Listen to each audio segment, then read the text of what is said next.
आपण ऐकत आहात जगद्गुरु तत्वदर्शी संत रामपालजी महाराज यांच्याद्वारे लिखित पुस्तक ज्ञानगंगा।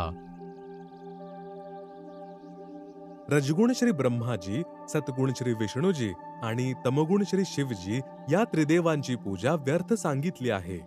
हेच गीता ज्ञानदाता प्रभू श्रीमद भगवत गीता अध्याय 7 श्लोक 12 ते 15 मध्ये म्हणत आहे की तीनही गुणांची म्हणजे रजगुण ब्रह्मा, सतगुण विष्णू, तमगुण शिव पूजा करणाऱ्यांचे ज्ञान हरण झाले आहे।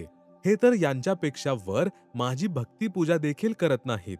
तीनही प्रभूंपर्यंत म्हणजे ब्रह्मा, विष्णू, महेश साधना करणारे, राक्षस स्वभाव धारण केलेले, मनुष्यांमध्ये नीच दुष्कर्म करणारे मूर्ख या तिन्हींच्या वर मज ब्रह्म म्हणजे कालची पूजा देखील करत नाहीत। श्रीमद भगवत गीताच्या ज्ञानदाता प्रभूने 7व्या अध्यायातील 18व्या श्लोकामध्ये आपल्या म्हणजे स्वतःच्या भक्तीलाही अनुत्तम म्हणजे निकृष्ट म्हटले आहे। म्हणूनच अध्याय 15 श्लोक 4 आणि अध्याय 18 श्लोक 62 आणि 66 मध्ये कोणा अन्य परमेश्वराला शरण जाण्यास सांगितलेले आहे। ज्या काळी गीताचे ज्ञान सांगितले जात होते त्यापूर्वी 18 पुराणे नव्हती, 11 उपनिषदे नव्हती किंवा 6 शास्त्रे देखील नव्हती। ऋषींनी ही सर्व नंतर आपापल्या अनुभवांवरून रचलेली पुस्तके आहेत।